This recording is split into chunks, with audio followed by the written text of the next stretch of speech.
Assalamualaikum warahmatullahi wabarakatuh. Halo adik-adik, jumpa lagi bersama saya di channel Guru YouTuber ini. Seperti biasa, kita masih melanjutkan pembahasan materi tentang sistem reproduksi, yaitu materi IPA kelas 9, semester 1 dengan KD 3.1. Jadi adik-adik bisa lihat di sini kompetensi dasar 3.1 ini. Adapun topik dan subtopiknya masih sama, sistem reproduksi pada manusia, tetapi pada subtopik atau pokok pembahasan menstruasi. Bersama saya, Widya Stuti dari SMP Negeri 3, Mampi Deceng. Nah adik-adik, pada video sebelumnya kita kan sudah mengetahui atau membahas faktor yang mempengaruhi proses menstruasi itu. Nah, kira-kira menstruasi itu apa ya? Menstruasi itu adalah proses keluarnya darah dari dalam tubuh. Jadi menstruasi terjadi akibat peluruhan dinding endometrium karena oosit sekunder yang tidak bertemu dengan sel sperma yang meluruhkan dinding endometrium. Kenapa ya? Nah, untuk itu kita bahas di proses menstruasi. Jadi adik-adik, proses menstruasi itu adalah proses yang berlangsung dalam suatu siklus ya, di mana siklus itu terjadi selama atau kurang lebih 1 bulan dan dibagi dalam 3 fase, yaitu fase folikuler, fase ovulasi, dan fase luteal. Nah, kita bahas satu-satu ya adik-adik. Yang pertama adalah fase folikuler. Fase ini berlangsung mulai dari hari pertama sampai hari ke-13. Siklus menstruasi pada fase ini terjadi perkembangan folikel di ovarium. Jadi folikel yang awalnya kecil berkembang jadi semakin besar ya adik-adik.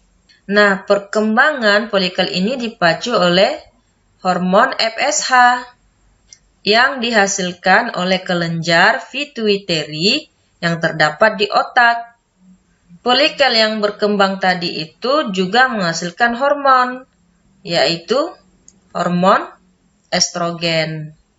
Nah, hormon estrogen ini memicu kelenjar pituitary di otak untuk mensekresi terbentuknya hormon LH atau luteinizing hormone dan menghambat sekresi hormon FSH. Jadi ketika sudah ada estrogen, maka kadar hormon FSH menjadi turun, sedangkan kadar LH mulai naik. Fase yang kedua adalah ovulasi. Ovulasi berlangsung pada hari ke-14 dalam siklus menstruasi ya. Nah, ovulasi sendiri merupakan proses pengeluaran oosit sekunder dari folikel yang dipicu oleh hormon LH. Ketika oosit sekunder keluar dari folikel, ia akan digerakkan oleh silia yang ada di tuba Fallopi untuk bertemu dengan sperma dan berkembang menjadi ovum, lalu terjadi proses pembuahan. Sementara itu, folikel yang telah mengeluarkan oosit sekunder tadi akan berkembang menjadi corpus luteum. Corpus luteum itu akan menghasilkan hormon progesteron. Fungsi dari hormon progesteron ini adalah untuk mempersiapkan proses implantasi, yaitu proses penempelan zigot di endometrium. Selain itu, progesteron juga berperan untuk penebalan dinding endometrium sehingga endometrium menjadi lebih tebal dan banyak mengandung pembuluh darah. Nah, itu tadi hal yang terjadi jika oosit sekunder bertemu dengan sperma, lalu berkembang menjadi ovum dan terjadi proses pembuahan atau fertilisasi. Lalu bagaimana ya kalau oosit sekunder tidak bertemu dengan sel sperma? Nah, jawabannya ada di fase yang ketiga, yaitu fase luteal. Nah, fase luteal itu sendiri merupakan fase yang terakhir dalam siklus menstruasi. Jika oosit sekunder tidak bertemu dengan sel sperma dalam kurun waktu 24 jam setelah ovulasi, maka korpus luteum itu tadi akan mengkerut menjadi korpus albicans. Nah, korpus albicans ini tidak menghasilkan hormon progesteron sehingga kadar progesteron menjadi rendah. Akibatnya dinding rahim atau endometrium meluruh adik-adik. Nah, seperti yang sudah saya jelaskan tadi bahwa di endometrium itu terdapat pembuluh darah kan?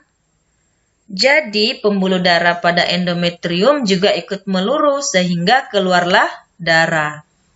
Pada tahap ini adik-adik, baik hormon FSH, LH, estrogen, dan progesteron, kadarnya semua menurun.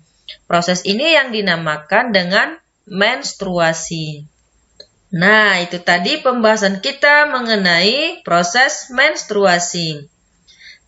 Adik-adik sudah paham kan kenapa menstruasi yang keluar adalah darah?